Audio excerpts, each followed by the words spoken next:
जय गिरिवर धारी। जय हो।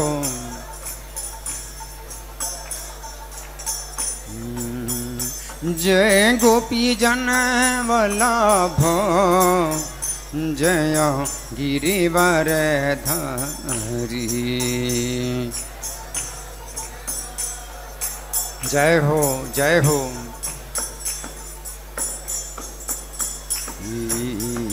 जय यशोदनंदन जय ब्रज जन रंजन यशोदन।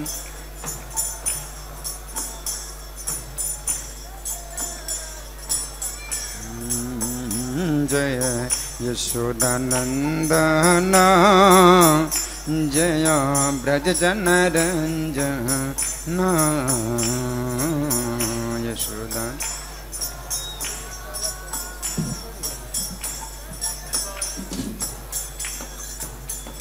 जय यमुना तीर बनचारी जय कुंज बिहारी।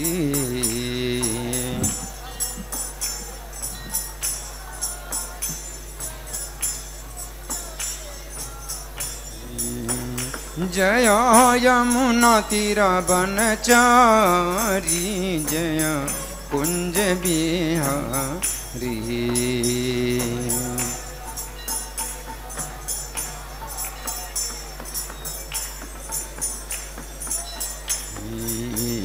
जय राधा माधव जय कुंज बिहारी। राधा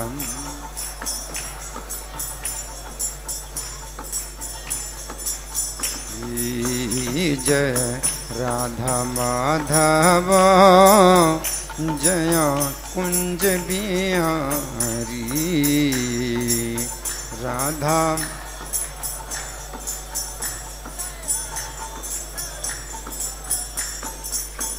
जय गोपी जन वल्लभ जय गिरिवर धारी। जय हो जय हो।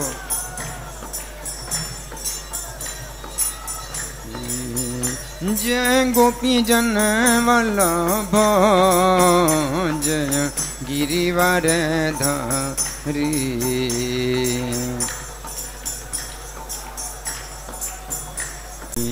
जय यशोदानंदन जय ब्रज जन रंजन।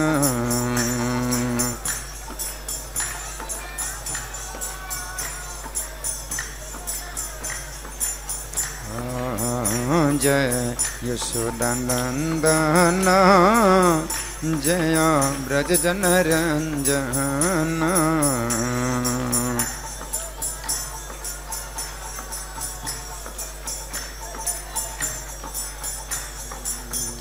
जय यमुना तीर बनचारी जय कुंज बिहारी।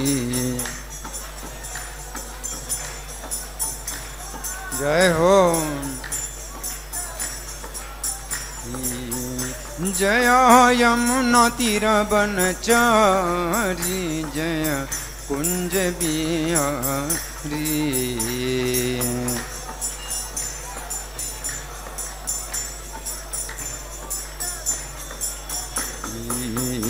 जय राधा माधव जय कुंज बिहारी।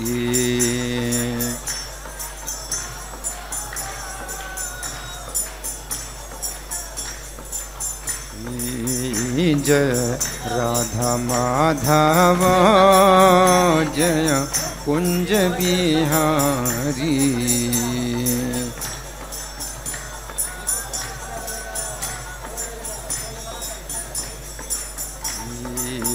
निताई गौर हरि बोल हरि बोल हरि बोल हरि बोल।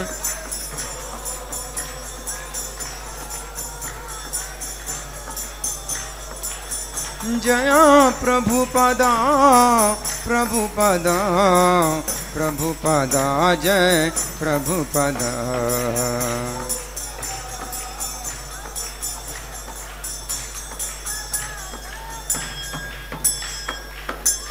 सब लोग प्रणाम करें। जय ओम Vishnupada Paramahamsa Parivrajakacharya Ashtottara Shri Shrimad his divine grace Abhay Charanaravinda Bhakti Vedanta स्वामी श्रील प्रभुपाद की जय। नित्य लीला प्रविष्ट ISKCON founder acharya saviour of the whole world Jagat Guru Srila Prabhupada की जय। नामाचार्य हरिदास ठाकुर की जय।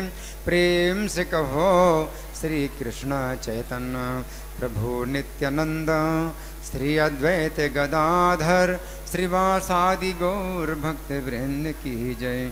श्री श्री राधा पार्थ सारथी ललिता विशाखा गोप गोपिका श्याम कुंड राधा कुंड गिरि गोवर्धन की जय।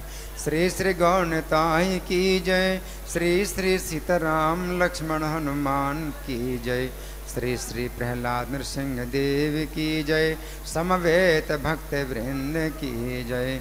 अनंत कोटि वैष्णव वृंद की जय। इस्कॉन वर्तमानाचार्य वृंद की जय। गौर प्रेमानंदे all glories to simple devotees, all glories to simple devotees, all glories to simple devotees, all glory to Sri Guru and Gauranga। सब लोग मेरे पीछे बोलें ओम नमो भगवते वासुदेवाय।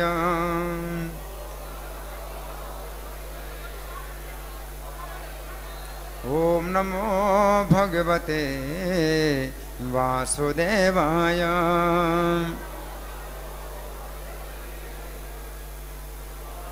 ओम नमो भगवते वासुदेवाय।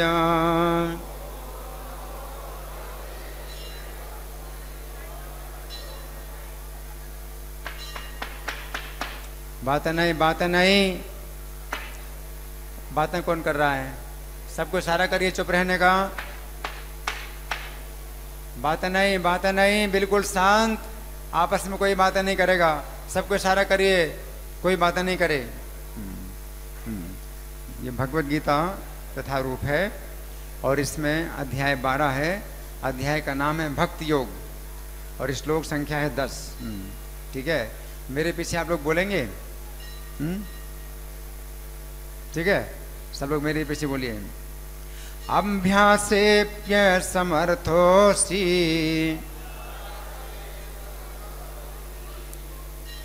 क्या बात है, वैसे तो कितना शोर हो रहा है, गीता के श्लोक बोलने के लिए आवाज नहीं आ रही। सब लोग बोलिए अभ्यासेप्य समर्थोऽसि मत्कर्म परमो भव मदर्थम अपि कर्माणि कुर्वन् सिद्धिम् अवाप्स्यसि। सब लोग जोर से बोलिए अभ्यासेप्य समर्थोऽसि मत्कर्म परमो भव मदर्थम अपि कर्माणि कुर्वन् सिद्धिम् अवाप्स्यसि।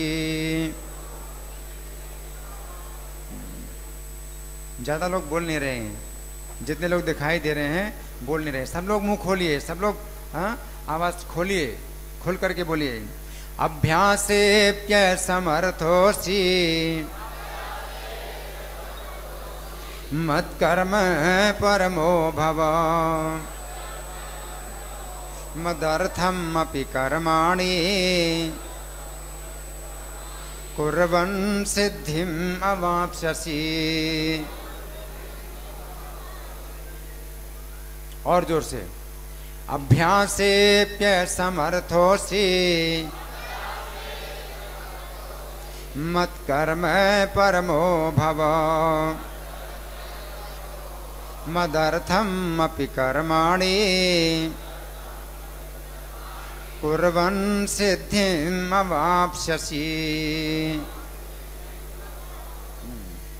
शब्दार्थ बोलिए मेरे पीछे। अभ्यासे, अभ्यास में, अपि भी, असमर्थः, असमर्थ, असि हो, मत कर्म, मेरे कर्म के प्रति, परमः, परायण, भवो, बनो, मत अर्थम, मेरे लिए, अपि भी, कर्माणि, कर्म, कुर्वन्, करते हुए, सिद्धिम, सिद्धि को, अवाप्स्यसि, प्राप्त करोगे।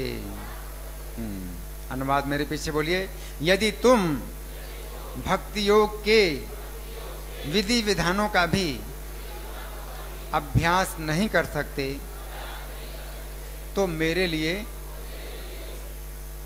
कर्म करने का प्रयत्न करो, क्योंकि मेरे लिए कर्म करने से तुम पूर्ण अवस्था यानी सिद्धि को प्राप्त होगे। तो भगवान इस श्लोक में जो बात कह रहे हैं उसको समझिए अच्छी तरह से। भगवान क्या कह रहे हैं? यदि अभ्यास नहीं कर सकते, है ना, ये जो अध्याय है इसमें अर्जुन का एक प्रश्न है। अर्जुन का एक प्रश्न है। अर्जुन का प्रश्न क्या है? अर्जुन का प्रश्न है कि कुछ लोग आपकी भक्ति में लगे हैं, आपकी उपासना, आपकी पूजा में लगे हैं, और दूसरे लोग हैं जो निराकार की उपासना करते हैं। तो दोनों में कौन श्रेष्ठ है? अच्छा प्रश्न है, बहुत बढ़िया प्रश्न है। कि कुछ लोग कहते हैं, निराकारवादी कहते हैं नहीं, निराकार की उपासना ज्यादा श्रेष्ठ है ना।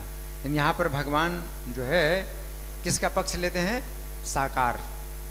साकारवादियों का पक्ष लेते हैं। भगवान क्या कहते हैं कि जो मुझ में मन आवेशित करके मैया आवेश मनोय माम नित्य युक्ता उपासते श्रद्धया परयोपेता ते में युक्त तमामता, परम श्रद्धा पूर्वक जो मेरी उपासना करते हैं वो युक्त तमाम, सबसे ज्यादा मुझसे जुड़े हुए हैं, है ना।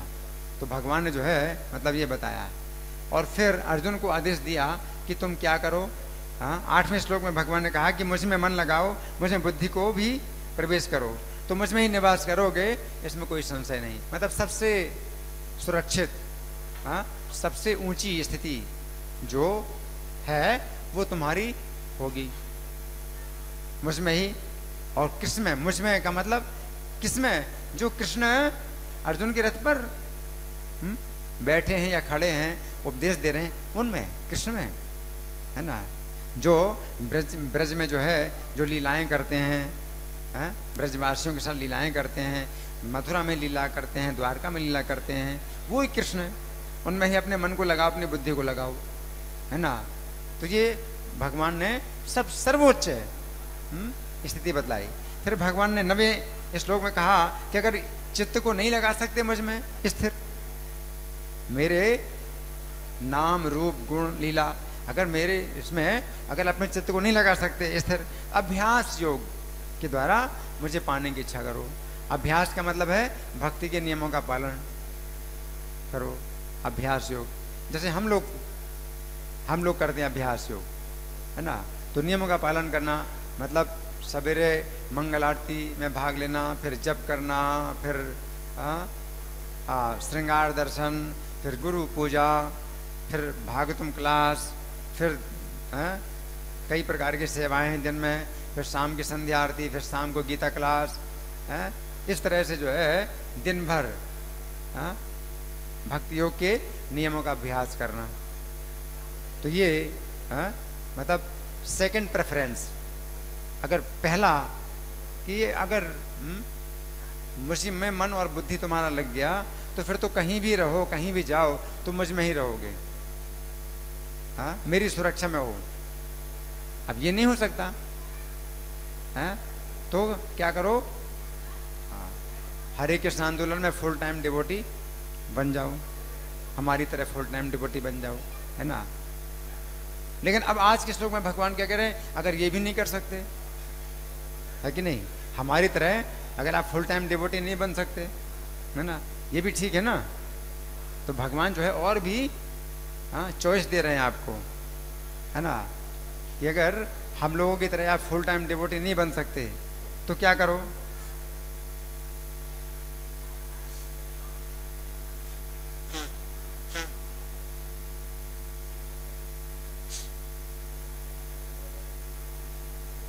तो भगवान क्या कह रहे हैं, मत कर्म परमो भवो, मेरे कर्म के परायण हो। मेरे लिए कर्म करते हुए भी तुम सिद्धि प्राप्त कर लोगे।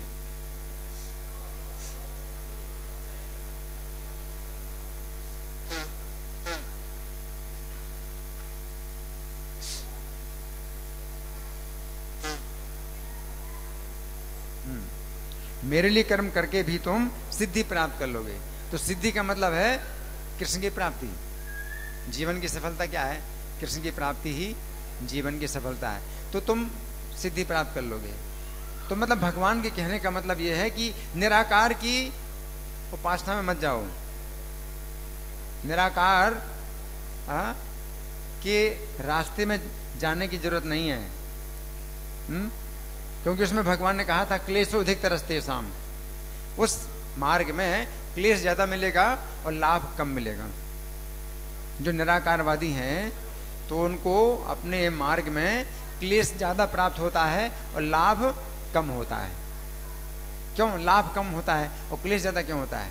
क्योंकि भगवान को निराकार मानना अपने आप में एक अपराध है। भगवान को निराकार मानना अपने आप में एक अपराध है ना।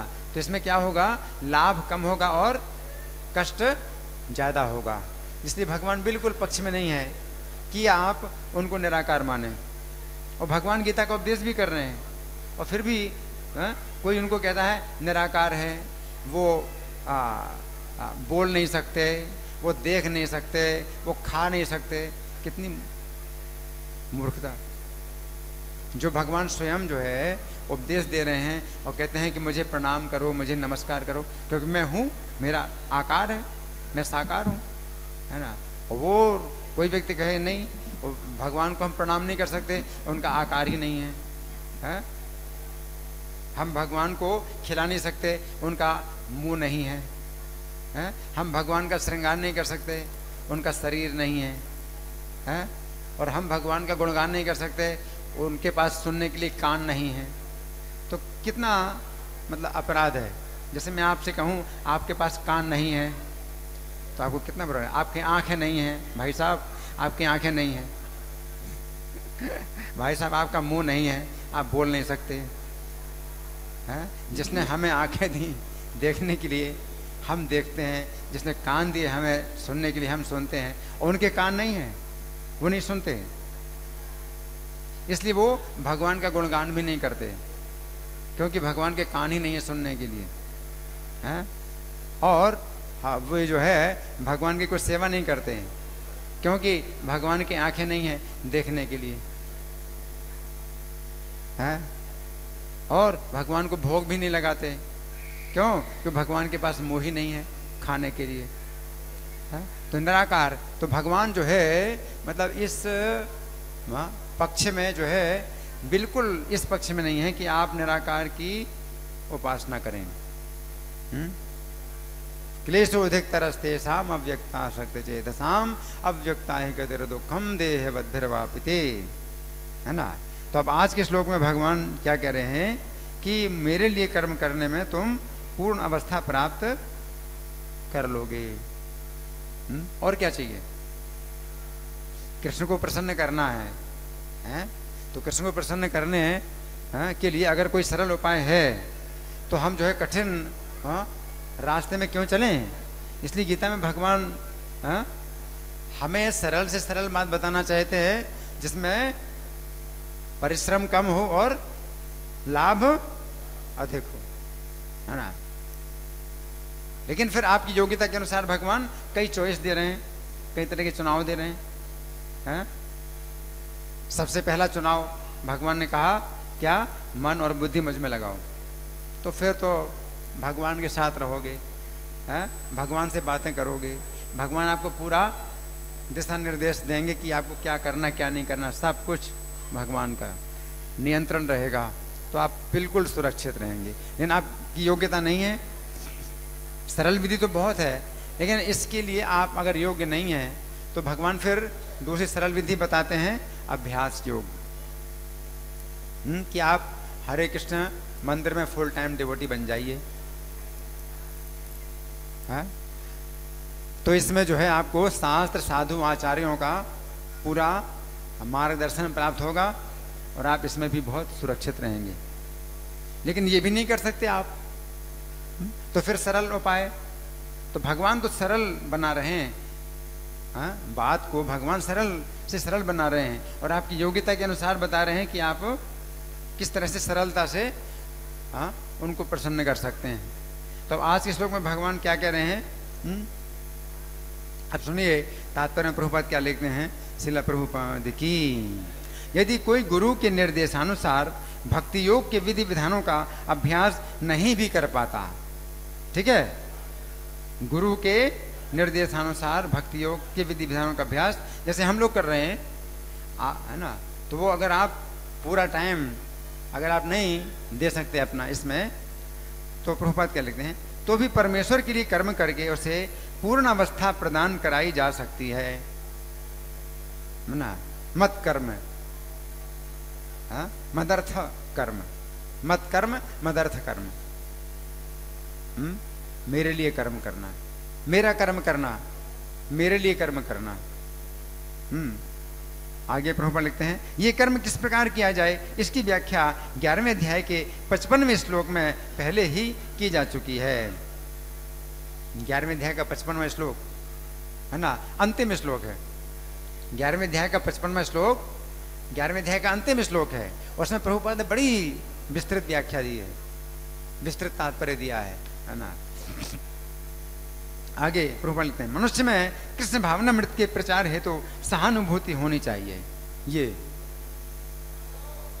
है कृष्ण के प्रचार में आप अपना पूरा जीवन ही दे सकते, जैसे ये हैं, मैं हूँ, ये हैं, तो ऐसे फुल टाइम डिवोटी हैं, कृष्ण के प्रचार में पूरा जीवन दे रहे हैं।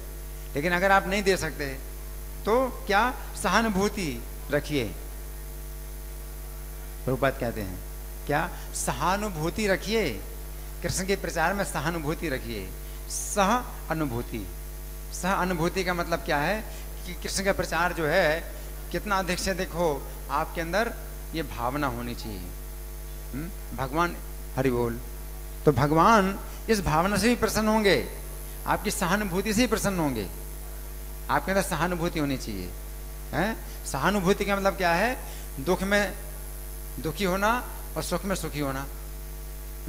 किसी व्यक्ति के प्रति अगर आपकी सहानुभूति होती है तो उसके सुख में आप सुखी होते हैं, उसके दुख में आप दुखी होते हैं, तो ये जो है क्या है, सहानुभूति कहलाती है।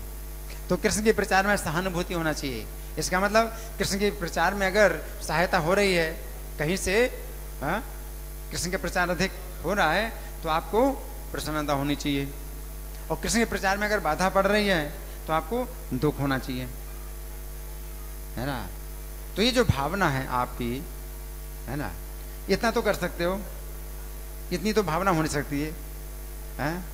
अगर मंदिर में जो है कोई परेशानी हो रही है ना, तो आप कुछ नहीं कर सकते, तो भी आप कम से कम इस बात का क्या है, शोक, आपको शोक अगर होता है कि देखो मंदिर में ये परेशानी आ रही, तो ये भी जो है आपकी जो है सेवा है ना।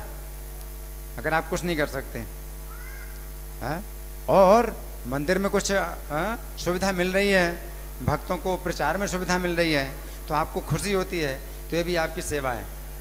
इसे कहते हैं सहानुभूति, है ना, सहानुभूति। आगे प्रभुपाद लिखते हैं, ऐसे अनेक भक्त हैं जो कृष्ण भावनामृत के प्रचार कार्य में लगे हैं, उन्हें सहायता की आवश्यकता है।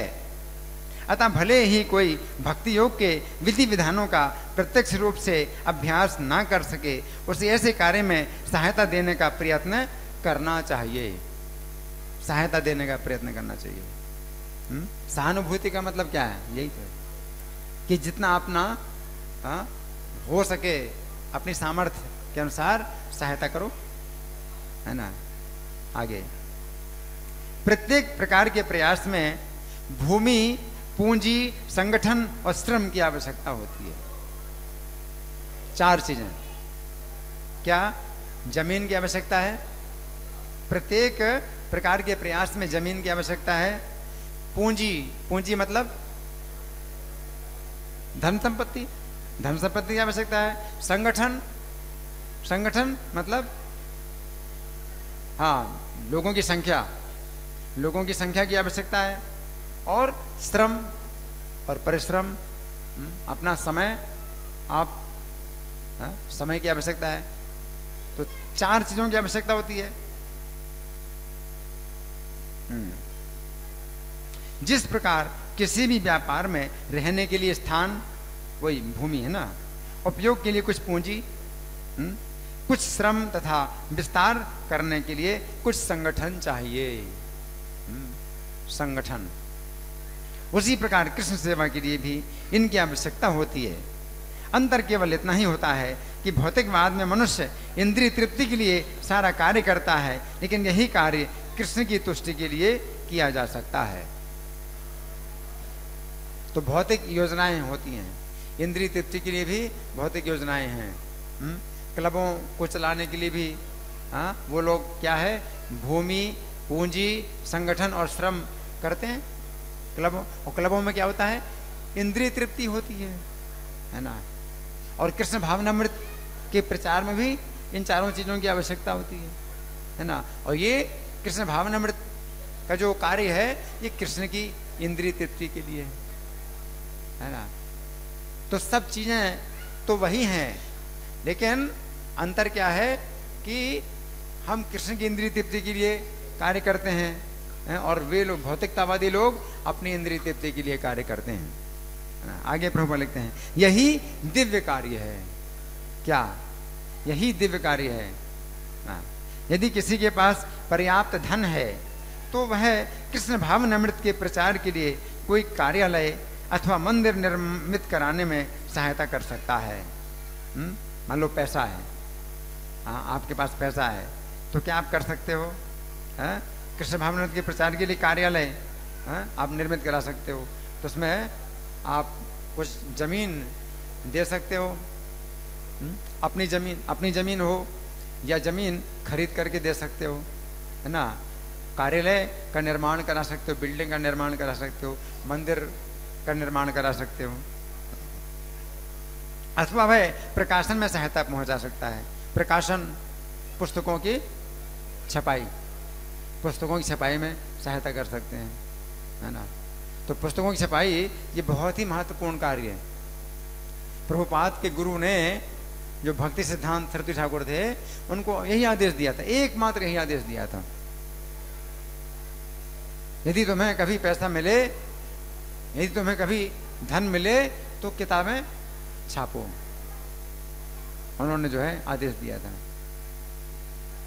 तो प्रकाशन में सहायता कर सकता है, किताबों की छपाई में सहायता कर सकता है। कर्म के विविध क्षेत्र हैं और मनुष्य को ऐसे कर्मों में रुचि लेनी चाहिए। यदि कोई अपने कर्मों के फल को नहीं त्याग सकता तो कम से कम उसका कुछ प्रतिशत कृष्ण भावनामृत के प्रचार में तो लगा ही सकता है। अपने कर्म के फल को अगर आप नहीं त्याग सकते, मतलब 50%, अगर आप जो है अपनी आमदनी का 50% अगर कृष्ण भावनामृत के प्रचार में लगाते हैं तो आप हमारे ही तरह माने जाएंगे। कितना इसका जो है लाभ है। लेकिन अगर 50% नहीं लगा सकते तो प्रभुपाद क्या लिखते हैं, कुछ प्रतिशत तो लगा सकते हैं। कुछ प्रतिशत लगा सकते हैं, मतलब 10%, 10% लगाओ। 10% नहीं लगा सकते, 5% लगाओ।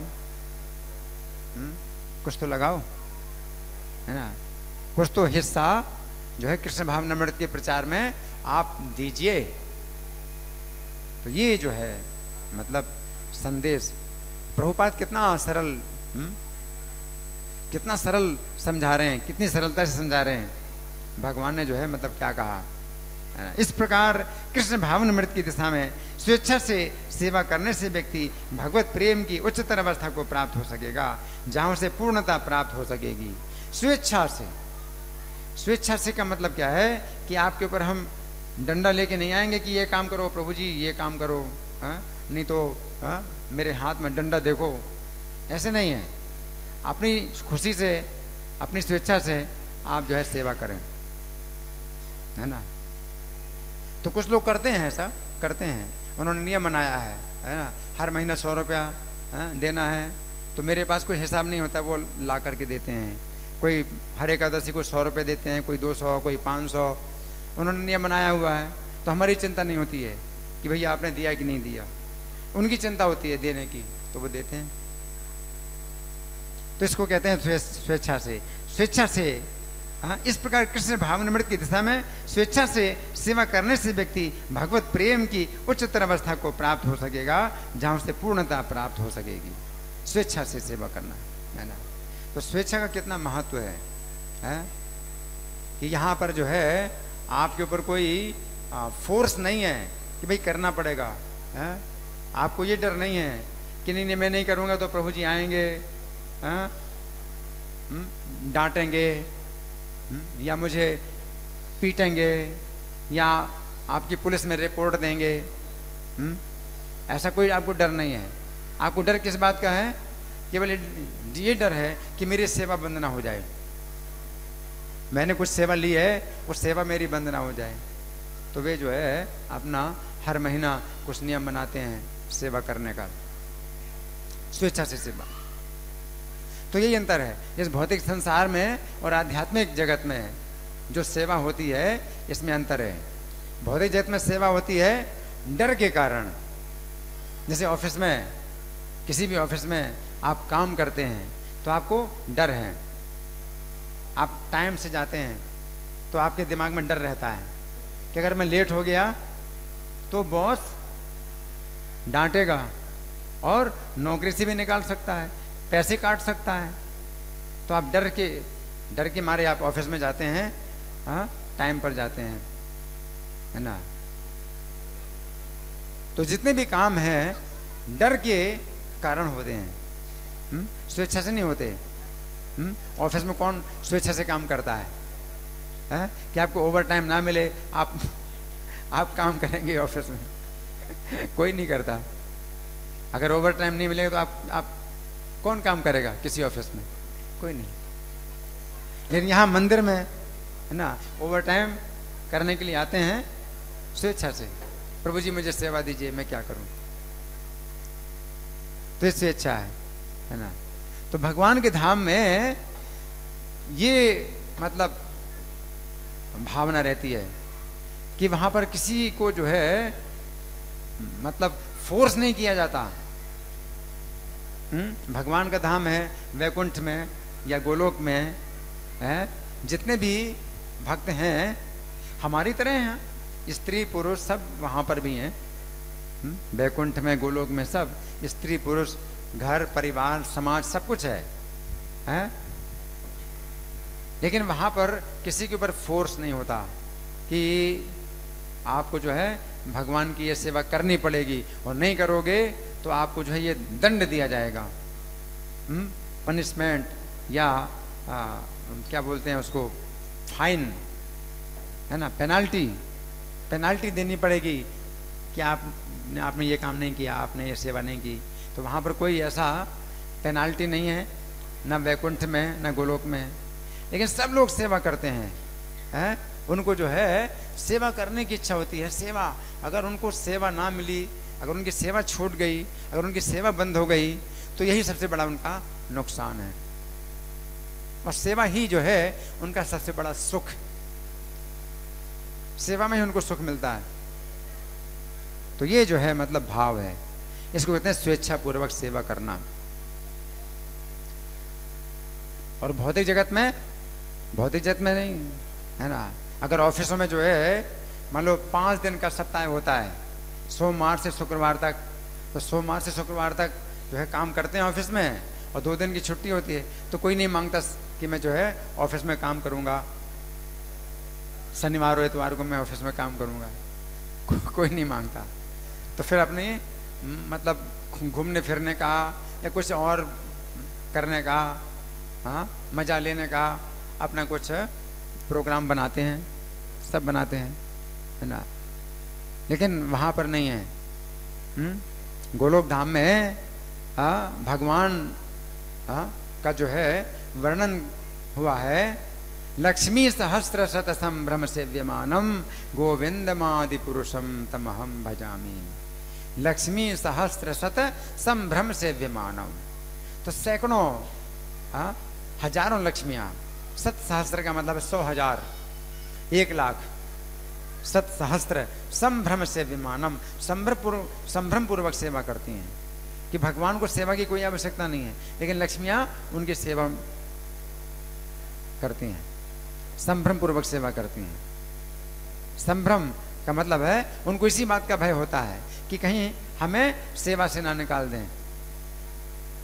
सेवा का कुछ भी फल नहीं चाहती हैं, पुरस्कार नहीं चाहती लक्ष्मियां, सेवा चाहती हैं। सेवा ही अपने आप में बहुत बड़ा सुख है और पुरस्कार है, फल है। सेवा के अलावा कोई और दूसरा फल नहीं है। सेवा ही अपने आप में सबसे बड़ा सुख, सबसे बड़ा लाभ, सबसे बड़ा फल है, सेवा ही है। तो ये कहते हैं, इसी को कहते हैं स्वेच्छा पूर्वक सेवा करना। तो यहाँ प्रभुपाद यहाँ लिखते हैं, इस प्रकार कृष्ण भावनामृत की दिशा में स्वेच्छा से सेवा करने से व्यक्ति भगवत प्रेम की उच्चतर अवस्था को प्राप्त हो सकेगा, जहाँ से पूर्णता प्राप्त हो सकेगी। इस प्रकार से बहुत से लोग हैं जो जुड़े हैं मंदिर से और वो सेवा करते हैं। सेवा जो है अपना कुछ समय देते हैं, या अपनी आमदनी का कुछ हिस्सा देते हैं, या अपना कुछ सुझाव और सुधार के लिए और कई तरह के उनके पास जो विचार होते हैं तो वो देते हैं। इस प्रकार से सहानुभूति, उसे कहते हैं सहानुभूति, है ना। तो सहानुभूति का मतलब यही है, जितने ब्रजवासी हैं तो उनकी कृष्ण के प्रति सहानुभूति रहती है। कृष्ण सुखी हैं तो वे सुखी हैं, और कृष्ण को कोई अगर खतरा आ गया तो वो मर गए, जैसे जीवन चला गया। सहानुभूति, है ना। वो खैर वो तो बहुत ऊंची अवस्था है, लेकिन ये भी उसमें है, ये गुण भी उसमें है। ब्रजवासियों की अवस्था तो बहुत ऊंची है।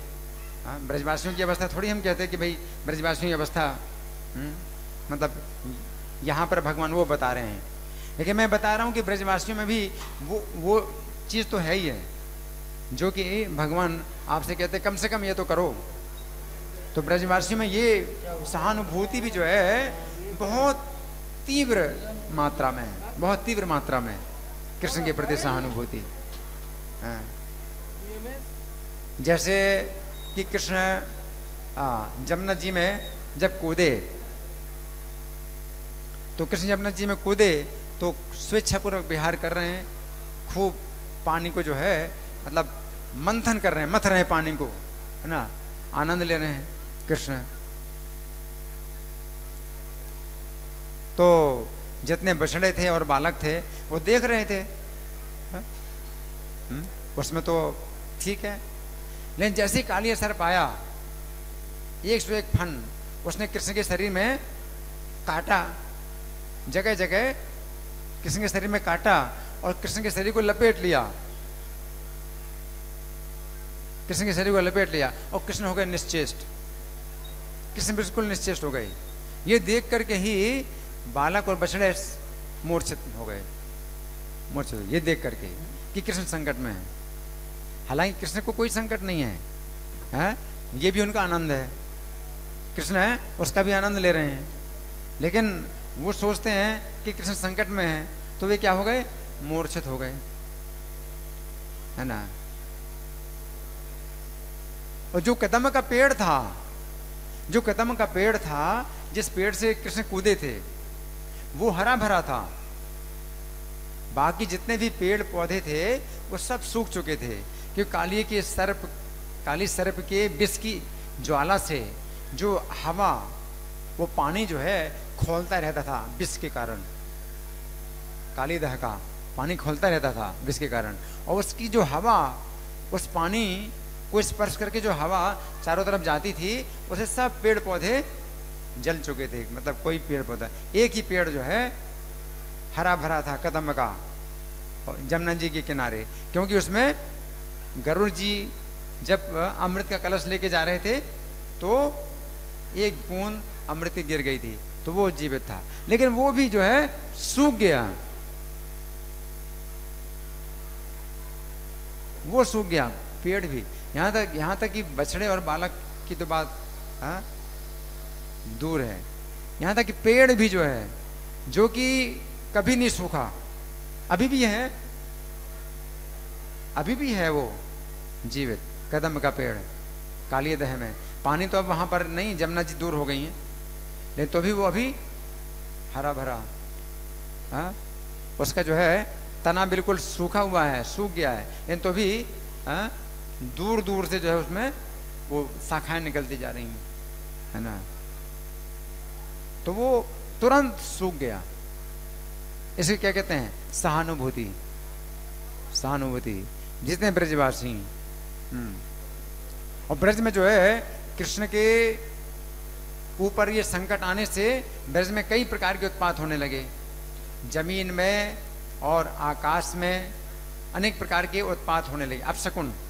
तो ब्रजवासियों ने क्या लगा, ब्रजवासियों को क्या लगा कि कृष्ण की मृत्यु हो गई है, और यही जो है मतलब एक विचार उनके दिमाग में आया, तो वे किसी से कुछ बात नहीं कर रहे हैं, और कृष्ण के चरण चिन्हों को देखते हुए चले जा रहे हैं, कृष्ण के चरण चिन्ह पहचान रहे हैं। हाँ, हरि बोल। तो कृष्ण जिस रास्ते से गए हैं उस रास्ते में सब ब्रजवासी चले जा रहे हैं, और वहां देखा तो सचमुच कृष्ण के ऊपर बहुत बड़ा संकट है, कृष्ण निश्चेष्ट पड़े हुए हैं। तो उनको देख करके जितने ब्रजवासी हैं वो भी सब मूर्छित हो गए। इसे क्या कहते हैं, सहानुभूति, है ना। तो भगवान को जो है भगवान के ऊपर कोई संकट नहीं है, लेकिन तो भी भक्त लोग भगवान की चिंता करते हैं कि कैसे रक्षा हो, कृष्ण की रक्षा हो, चिंता करते हैं, और उससे उनकी रक्षा होती है। वे अपनी रक्षा की चिंता नहीं करते, कृष्ण की रक्षा कैसे हो ये उनको चिंता होती है, उससे उनकी रक्षा अपने आप होती है। और जो असुर हैं वो कृष्ण को नष्ट करना चाहते हैं, तो कृष्ण को तो नष्ट कोई नहीं कर सकता, लेकिन वे कृष्ण को नष्ट करना चाहते हैं तो वो नष्ट हो जाते हैं, है ना। तो इसे कहते हैं सहानुभूति, है ना। तो जिसके अंदर कृष्ण के प्रति सहानुभूति हो, है ना, तो ये सबसे बड़ा योग है कृष्ण से जुड़ने का। माता यशोदा को कितनी चिंता है, कि कृष्ण को जो है कैसे खिलाएं, कब खिलाएं, कितना खिलाएं, कृष्ण की जो है सेवा में किसी प्रकार की कमी नहीं होना चाहिए, कृष्ण के भोजन में किसी प्रकार की कमी नहीं होना चाहिए, कृष्ण के भोजन के स्वाद में किसी प्रकार की कमी नहीं होना चाहिए। तो हर प्रकार का जो स्वादिष्ट भोजन है वो कृष्ण को मिलना चाहिए, किसी प्रकार के स्वाद की कमी नहीं होना चाहिए। यशोदा को यही चिंता है ना। तो हरि बोल। तो सहानुभूति का जो है बहुत ऊंचा स्तर है, बहुत ऊंचा स्तर है।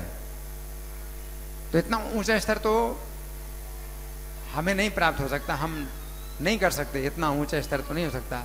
लेकिन अगर कृष्ण भावनामृत आंदोलन में भी हमारे अंदर कुछ सहानुभूति होती है, कि भाई चलो कुछ इस कृष्ण के परिवार के लिए हम कुछ करें,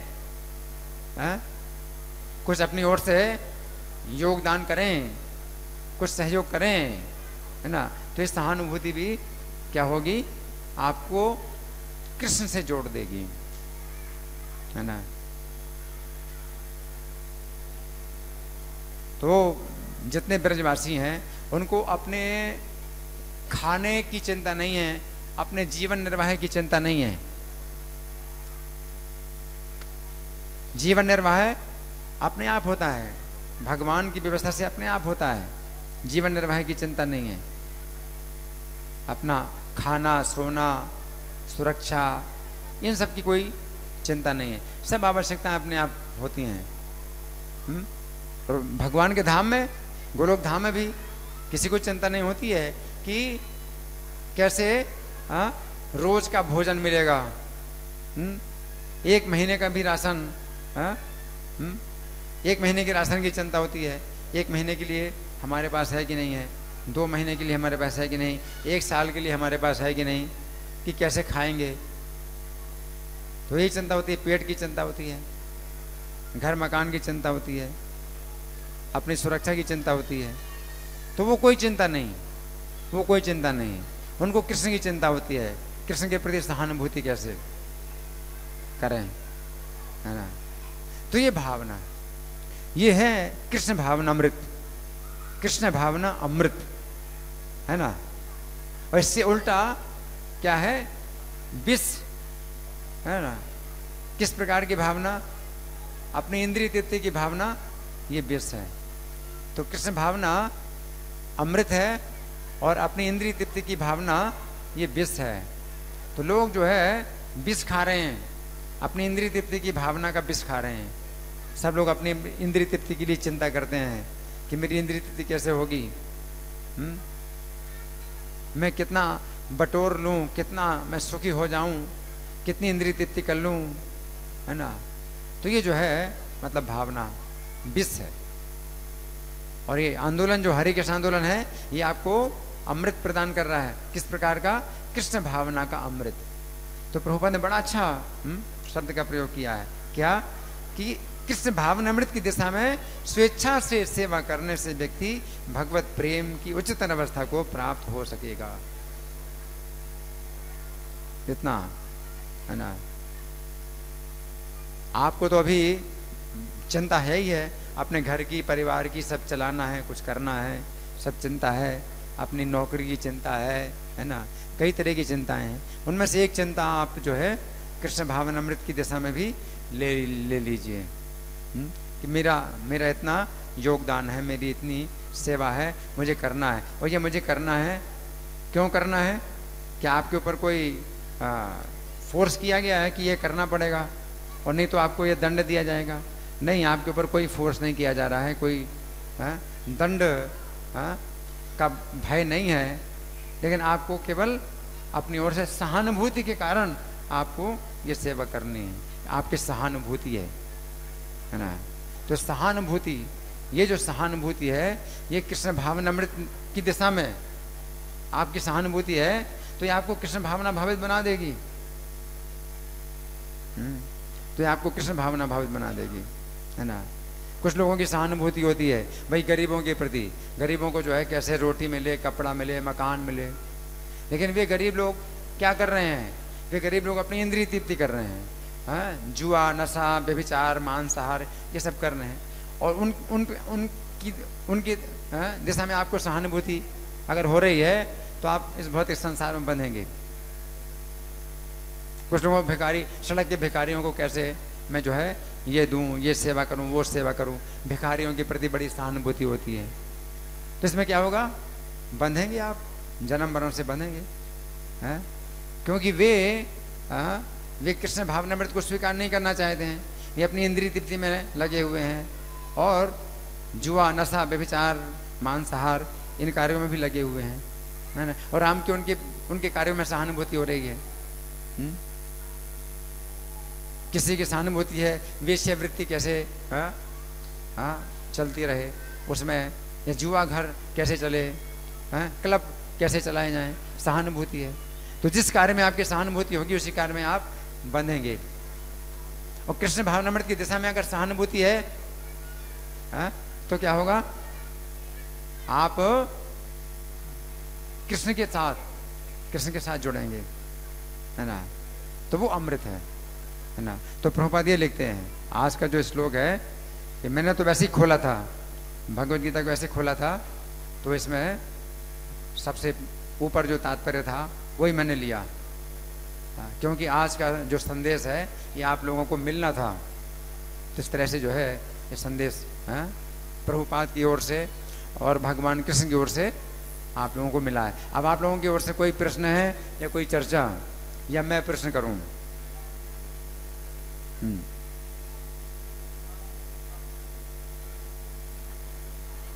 कुछ लोग पक्षियों को दाना, हाँ कुछ लोग जो है चिड़ियों को दाना डालते हैं। हाँ, इनका ऐसा प्रश्न है, कुछ लोगों की सहानुभूति है पक्षियों के प्रति कि पक्षियों को दाना डालना है, चिड़ियों को दाना डालना है ना। तो ये क्या होगा, इस प्रकार की सहानुभूति आपको बांधेगी भौतिक संसार में, भौतिक संसार में बांधेगी। हालांकि शुभ कर्म है, ये शुभ कर्म है, लेकिन अगर आप उसमें आसक्त हो जाते हैं, उनमें आसक्त हो जाते हैं, तो आपको पक्षी का भी जीवन मिल सकता है। जैसे कि भरत महाराज थे, तो एक हरण में आसक्त हो गए, हरण की सेवा में आसक्त हो गए, और कुछ कारण था हरण की सेवा में, क्योंकि उसकी माता मर चुकी थी, कोई उसका पालन करने वाला नहीं था, तो हरण की सेवा में आसक्त हो गए, और फिर आसक्ति हो गई। वो सहानुभूति फिर क्या हो गई, आसक्ति में बदल गई, और वो आसक्ति फिर क्या हो गई, उनके लिए बंधनकारी हो गई, उनको हरण का शरीर मिल गया। लेकिन हाँ, वो शुभ कर्म तो फिर भी उनका हुआ, जिसके कारण उनको याद रहा कि मैंने क्या गलती की थी कि मुझे हरण का शरीर मिल गया। तो वो शुभ कर्म है, क्योंकि उन्होंने मतलब उसकी सेवा की, हरण की सेवा की। उन हरण से कुछ नहीं चाहते थे कि बदले में कुछ मिले, लेकिन सेवा कर रहे थे। लेकिन वो आसक्ति जो है क्या हो गई, बंधनकारी हो गई। भौतिक संसार में आपकी सहानुभूति हो सकती है, लेकिन इतनी सहानुभूति नहीं करना कि आसक्ति हो जाए वो, और फिर उसमें आप बंध जाएं, है ना। ऐसा नहीं, आप हरण की सेवा कर रहे थे, लेकिन फिर ये सोचना चाहिए कि कृष्ण की जो है मतलब द्वारा ही सब कार्य हो रहा है, और कृष्ण ही रक्षा करने वाले हैं, है ना। ज्यादा नहीं सोचना चाहिए, आसक्ति बढ़ाना नहीं चाहिए। उसमें सहानुभूति कर सकते हैं, किसी के दुख में सहानुभूति हो सकती है, लेकिन फिर साथ साथ ये समझिए कि अपना भी जीवन का जो लक्ष्य है उसको भूलना नहीं कि हमारे जीवन का लक्ष्य क्या है। लेकिन अगर आपकी कृष्ण भावनामृत की दिशा में अगर सहानुभूति है, तो इसमें जो है आपकी जितनी ज़्यादा बढ़ेगी और वो आसक्ति में बदलेगी, तो ये आपकी जो है ये भौतिक बंधन छुड़ाएगी। इसमें आसक्ति अगर आपकी होती है तो इसमें आपकी और सुरक्षा है। लेकिन भौतिक संसार में कहीं भी अगर आपकी सहानुभूति से फिर आसक्ति हो गई तो बंधन है ना।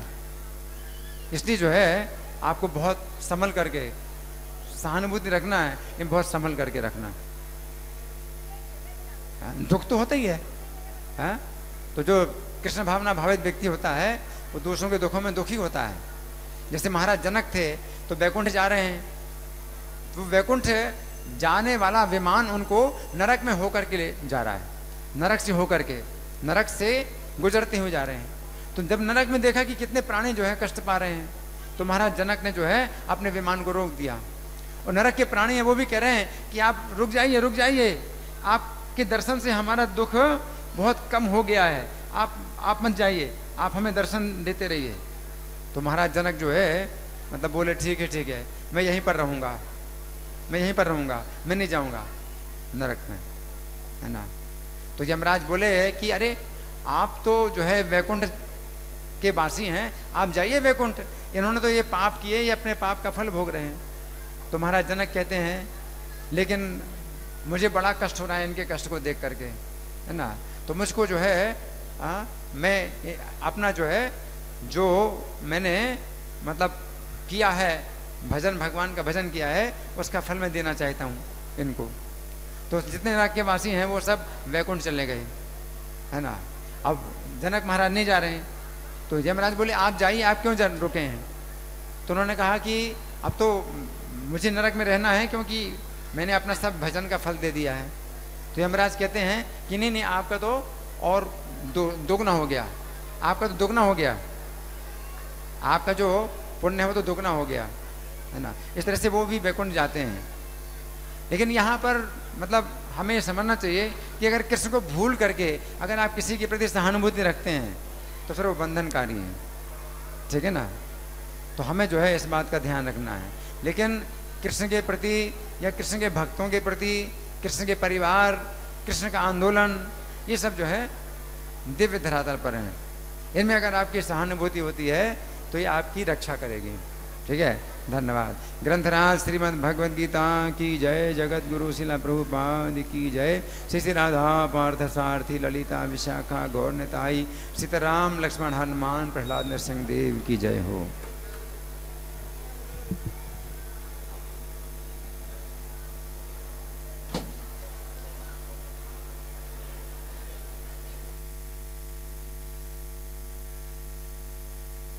Father joy দিয়ে যায়